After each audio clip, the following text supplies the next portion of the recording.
High বন্ধুরা, গাঁদা ফুল থেকে কী করে বীজ তৈরি করব চলো আজকে দেখে নেওয়া যাক। তো যে পুরনো ফুলগুলো থাকবে সেই রকম ফুল কেটে নিতে হবে যাতে বীজটা ভালো পাই আমরা।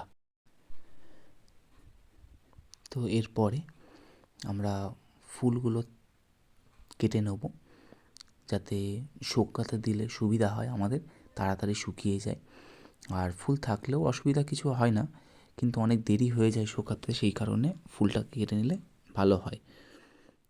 তো আমি কিছু বীজ অলরেডি শুকাতে দিয়ে রেখেছিলাম, যেমন দেখতেই পাচ্ছ এর মধ্যে আছে ক্যালেন্ডুলা আছে, লঙ্কার বীজ আছে, লাল শাকের বীজ আছে, গাঁদা ফুলেরও বীজ আছে। তো এটা আমি নতুন করে আবার দিলাম একটা ইনকা, যেহেতু বড় ফুল। আর ওগুলো হচ্ছে লাল গাঁদা, ভেন্ডিও আছে।